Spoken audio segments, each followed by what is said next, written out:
Bonjour tout le monde, ici Alexandre Fallon. Je vais vous parler du solo de Sherpa du groupe Engine de Poitrine, un nouveau groupe au Québec, puis qui est en train de devenir de renommée mondiale. On est très fiers de ça. C'est très cool qu'est-ce qui se passe en ce moment pour eux.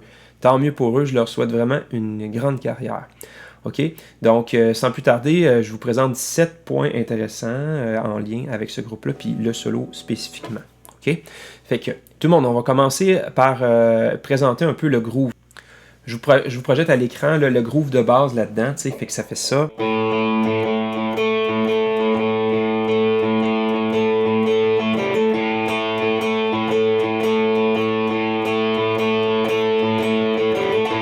là, au début, quand tu écoutes ça, tu te dis, bah, c'est une bonne vieille tonne de rock, tu sais, un petit riff pour partir ça. Là, après ça, il ajoute une petite si bémol en même temps. Fait que là, tu te dis, wow. Ok, oh, on y reviendra à ça. Puis après ça, il ajoute. Fait que le La, Si, avec un Si bémol. Fait que là, on a toutes ces notes-là. Ah, je pourrais faire ça. Toutes ces notes-là en même temps. OK. Puis après ça, vous voyez à l'écran après, on ajoute que le drum, il accote cette note-là, la note aiguë, parce que c'est une octave, hein? La, puis là, une octave plus aiguë. Mais là, il vient accoter sur ce temps-là. Fait que là, ça me donne l'impression, puis j'adore ça, les tunes de même, c'est que là, t'étais pas sur le bon accent. Tu voulais taper des mains, mais t'étais un demi-temps trop tôt ou trop tard. Puis ça donne cette illusion-là. Fait que ça donne l'illusion qu'en réalité, on est 1, 2, 3, 4, 5, 6. Attends. 1, 2, 3, 4, 5, 6. 1, 2, 3, 4, 5, 6. 1, 2, 3, 4, 5, 6.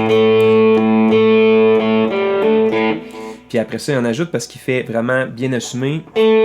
Comme ça, vraiment des croches. Fait que tu sais, ça fait normalement en 4, ça ferait 1, 2, 3, 4, 1, 2, 3, 4. Tu sais, vous voyez le principe.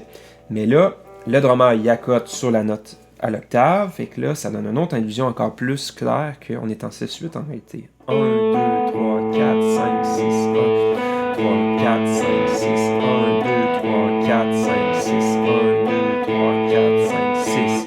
OK? Fait que l'accent, le groove, l'illusion de déplacement des accents, là, c'est vraiment impressionnant là-dedans.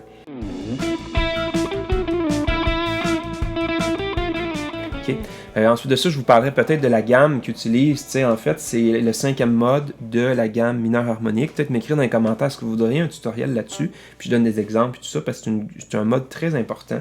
OK? Fait que ça sonne comme ça.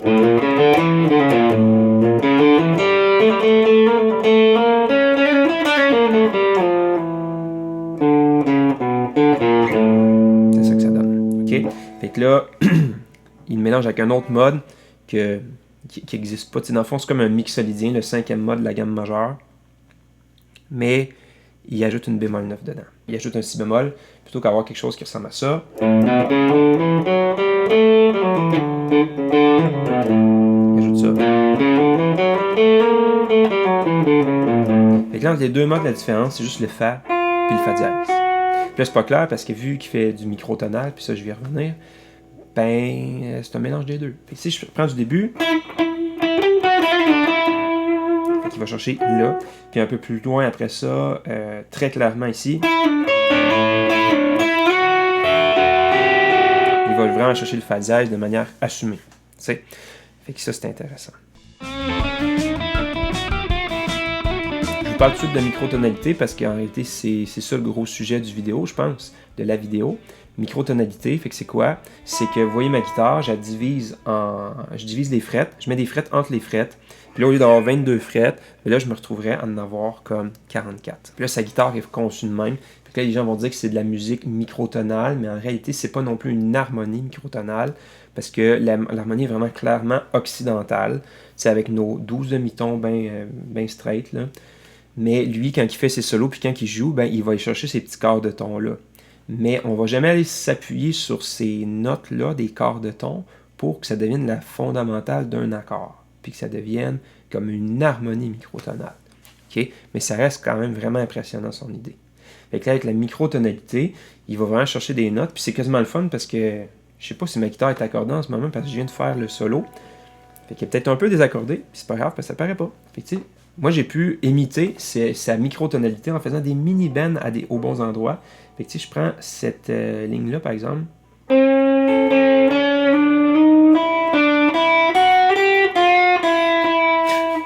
C'est ça. Fait que, tu sais, si je l'avais pas fait avec les mini-bends, ça aurait juste fait...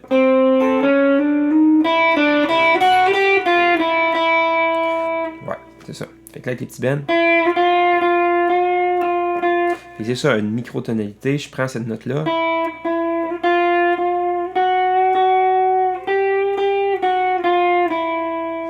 Je peux partir du Do, qui me rend jusqu'à l'autre Do. En demi-ton.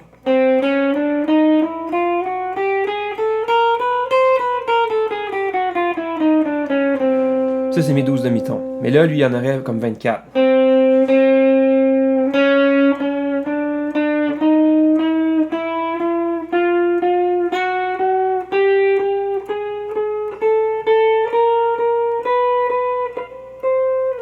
Puis c'est ça, la microtonalité. Vraiment cool.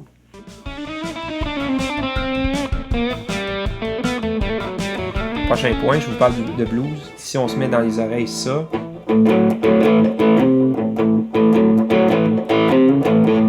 Ça fait du bien, hein?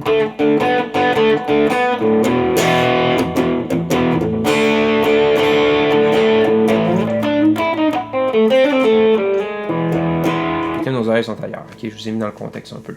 Mais là, j'aime cette ligne-là un peu, que c'est assez blues. En plus, en triolet, fait que...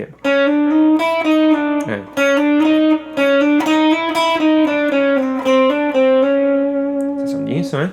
Mais là, lui, il fait là son petit bend, un quart de ton. Whoop. Il va en chercher un autre là. Fait que là, ça, là, ça finit vraiment bien sa phrase, qui finit vraiment avec un petit demi-ton. Whoop, puis là, tu sais, hey, attends, on est où, là? Puis j'aime ça parce que quand on essaye de jouer, on va aller jouer ce qu'on appelle faire du playing out, de jouer out à côté des accords. Mais des fois, si tu vois des musiciens qui font juste tout se décaler, puis ils jouent n'importe quoi, des notes au hasard, puis ils disent, ah, c'est parce que je fais du free, tu sais, je fais du free jazz. Mais moi, j'aime mieux quand les musiciens, surtout les guitaristes ou les pianistes, ils nous préparent les oreilles, tu sais. Vous pourriez aller voir le solo de Snarky Puppy, là, c'est quoi déjà? Lingus, le solo de piano à la fin, c'est écœurant. Gilad Excelman aussi le fait, c'est en plein solo de blues, justement, tu sais. Il va chercher ça de même, puis là, wow, nos oreilles sont prêtes pour savoir plein d'autres affaires. C'est ça. Fait que moi, j'aime ça. Fait que, tu sais, il part de là. J'aime ça. Wow, tu sais. Fait que ça fait du bien. Si je joue vite. Ouais.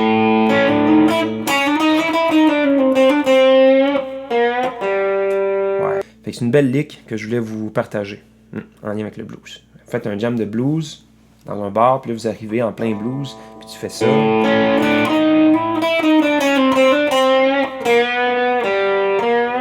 Wow, ça va surprendre bien du monde. OK? Après ça, je vous parle du concept de angine de poitrine. Vous voyez, c'est de l'humour, hein? Il se déguise. Puis ça a reçu bien des critiques du monde qui était outré, scandalisé. La musique, c'est sérieux pour ces personnes-là. Puis ils sont blessés. Ils sont blessés que Angine de poitrine fasse ça. Moi, je pense que ça représente super bien le Québec. Ça représente notre côté absurde, notre humour absurde. Juste comment qu'on adore l'humour au Québec. Puis je parle d'humour absurde, le Ding et Dong, puis Bruno Blanchette. T'sais, des niaiseries avec Marc Labrèche, là, qui se disent des jokes pas drôles pendant tout le sketch. Puis c'est pas drôle du tout. Les jokes sont plates, mais ils sont tellement assumés, puis ils pleurent de rire que nous autres, on se met à triper dans cette absurdité-là. On peut parler des 3 accords, on peut parler de Bleu, Jeans Bleu un peu plus tard, dans les dernières années. Tu sais, avec leurs paroles complètement pas rapport. Mais c'est ça le Québec. Puis moi, j'aime ça, qu'eux autres, ils nous présentent de cette façon-là. On a ce côté-là absurde. Puis ça, c'était mon prochain point. Fait que c'était pas nécessairement musical, c'était vraiment plus au point de vue du concept que je voulais vous partager mon opinion là-dessus. Je vous parle aussi des résonances. Vous voyez, je parle, mettons, celle-là. Ouais, faire résonner les dissonances. Ça, c'est le fun, ça. Il y en a un autre qui fait comme ça. Là, tu peux continuer à faire sonner. Fait que là, tu as la quinte, encore la quinte, puis la bémol 9, fait que tu sais.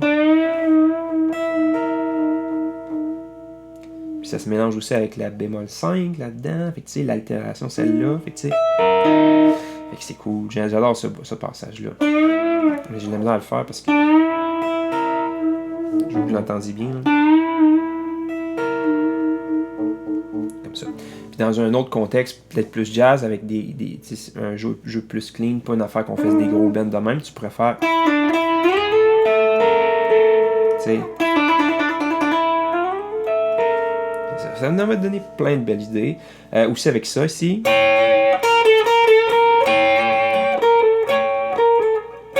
Puis là, il les assume puis il les fait résonner. C'est vraiment cool comme effet.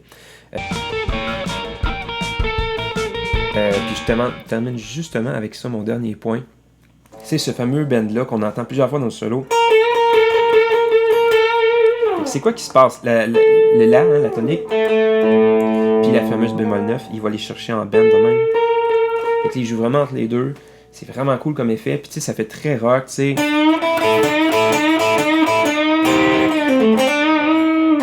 Tu sais, ça, là, on entend ça dans plein de solos de rock. Mais là, lui, il va le faire de même, avec sa bémol 9 aussi. Puis ça aussi, ça, j'en ai parlé, c'était mon dernier point, la résonance, là. Mais c'est ça, le bend de cette façon-là. Quand est-ce qu'on pourrait plugger ça? Tu sais, une pièce de fusion que justement c'est un accord de septième altéré, c'est un accord altéré, puis là tu vas aller chercher ça. Ça pourrait se faire. C'est ça. Fait que c'était ça, mes 7 points de la pièce Sherpa de Angine de poitrine. J'espère que vous avez aimé ça. J'ai fait d'autres vidéos aussi d'héritage de la musique. Fait que je parle de grands musiciens, de leurs œuvres et tout ça.